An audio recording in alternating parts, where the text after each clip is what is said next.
O segundo dia de guerra começou com uma intensificação do cerco à capital da Ucrânia, Kiev. Como a gente já falou aqui, tropas russas estão nos arredores da cidade. De acordo com autoridades da inteligência dos Estados Unidos, Kiev pode ser tomada pelos russos em dias. Para falar sobre esses desdobramentos, a gente conversa agora ao vivo com o cientista político e pesquisador da USP, Vicente Ferraro. Professor, muito bom dia para você. Obrigada por falar com a gente.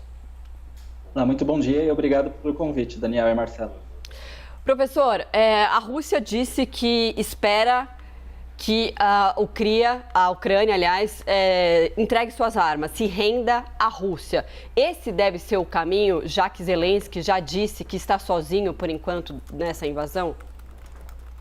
Eu não acredito que haveria uma renúncia do Volodymyr Zelensky nos termos que a Rússia estará almejando, mas o Zelensky hoje, como vocês estavam discutindo anteriormente, ele manifestou a predisposição a negociar, uma predisposição que incluiria o status de neutralidade da Ucrânia. Vale destacar que esse status de neutralidade tem uma visão negativa na sociedade ucraniana, porque antes de 2014, com o presidente pró-Rússia, Viktor Yanukovych, a Ucrânia teve esse status de neutralidade, de não querer entrar na OTAN, e ocorreu todos aqueles fatos envolvendo a Crimeia, o conflito no leste tendo o apoio da Rússia. Então, na sociedade ucraniana difundiu-se a narrativa, difundiu-se a concepção de que se a Ucrânia tivesse entrado na OTAN antes e não tivesse aderido a esse status neutro, não teria os acontecimentos relacionados à Crimeia e ao separatismo no leste não teriam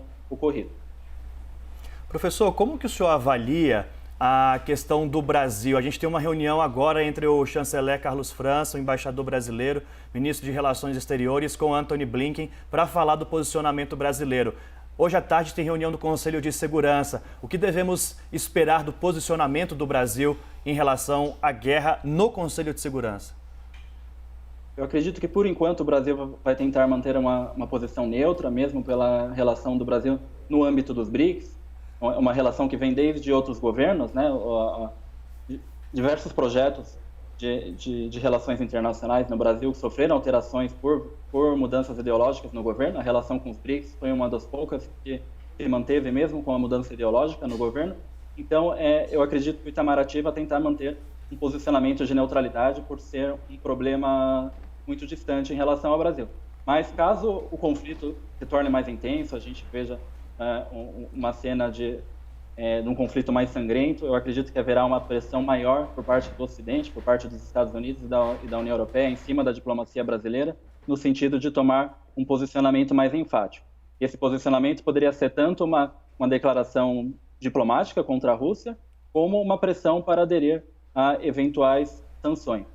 Professor, inclusive, deixa eu trazer agora a informação, o Ministério das Relações Exteriores, o Itamaraty, vamos colocar aí na tela para você ver que saiu no Twitter do Itamaraty a informação que Gustavo Uribe nos antecipou. Tá aí, olha só, o ministro Carlos França recebeu o telefonema do secretário de Estado dos Estados Unidos, Antony Blinken, debateram a grave crise de segurança na Ucrânia e o tratamento do tema no Conselho de Segurança da ONU. Portanto, confirmando a apuração de Gustavo Uribe antecipada aqui na CNN Brasil. Por quê?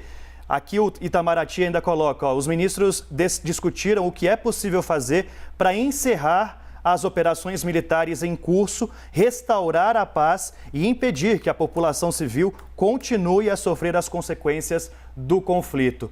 Está aí, portanto, uma reunião importante, um telefonema entre Brasil e Estados Unidos, dando o tom, professor, do que podemos esperar já desse posicionamento do Brasil hoje.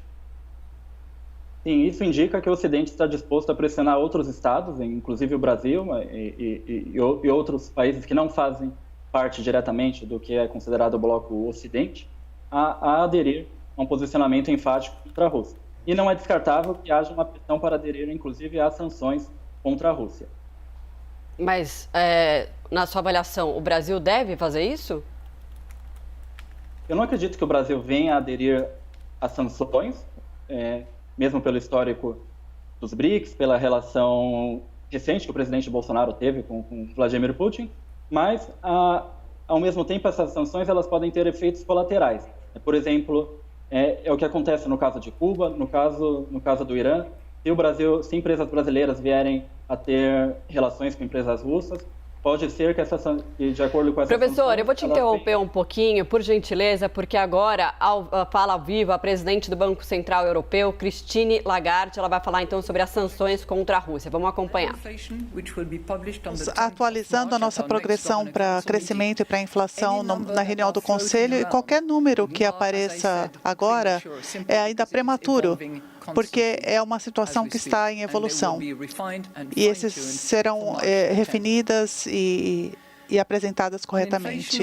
Em relação à inflação, nós avaliamos o preço do setor energético, que deve aumentar nos próximos semanas e meses, o que vai levar a um aumento da inflação. Nós provavelmente teremos algumas mudanças no consumo que acabam atrapalhando o crescimento. Portanto, é mais do que nunca extremamente importante ser guiado pelos princípios da opcionalidade e da flexibilidade. São dois dos 4 princípios que irão nos guiar. Então, nós pensaremos na estabilidade do preço, estabilidade financeira, a não dependência em dívida, nós teremos velocidade em caso de emergência. Fizemos isso durante a Covid. Nós devemos manter a confiança, a liquidez estará disponível. Se for o caso, os sistemas de pagamento vão trabalhar corretamente e dinheiro estará disponível. E os outros 2 princípios que eu mencionei, a opcionalidade para mudar de acordo com as circunstâncias voláteis e flexibilidade para ter capacidade de responder a esse período de crises. Muito obrigado.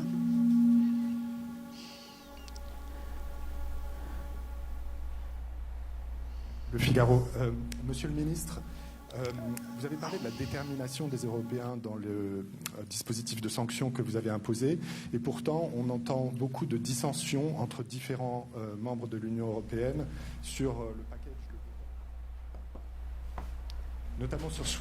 Oi, a gente então ouviu a chefe do Banco Central Europeu falando sobre as sanções que devem ser aplicadas então à Rússia. Professor, desculpa te interromper aquela hora, a gente está aqui no Breaking News, a notícia de última hora a gente vai chamar aqui e vai voltar no papo assim que der na nossa conversa para ir contextualizando. Sobre as sanções anunciadas, o que o senhor pode ponderar, o que pode esperar dessas sanções? Essas sanções serão suficientes ou ainda a Rússia não deve conter esse avanço sobre a Ucrânia? Não, eu não acredito que essas sanções vão ser o suficiente para interromper a intenção de Putin em relação à Ucrânia. Há diversos casos nas relações internacionais de países que sofrem sanções, como o Irã e a Coreia do Norte, e isso não teve um impacto significativo nos regimes desses países. A intenção era impactar os regimes e esses regimes continuaram se sustentando e, em algumas situações, as sanções podem até ter um efeito reverso, né? Elas podem reforçar aquela ideia de que a Rússia está cercada de inimigos, de que os países querem prejudicá-la. Então, isso pode até reforçar um pouco a legitimidade do regime Putin, né? Esse isolamento internacional.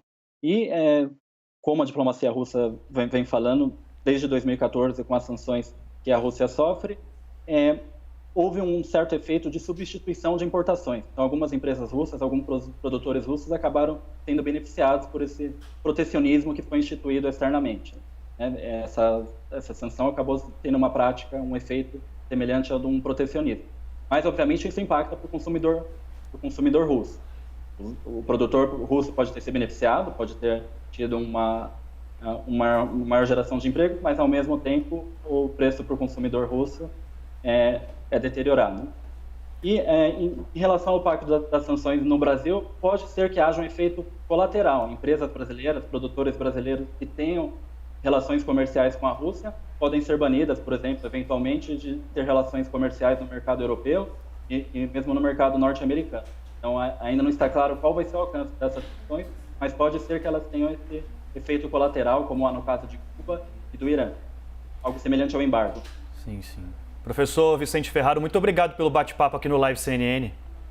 Muito obrigado pelo convite, mais uma vez.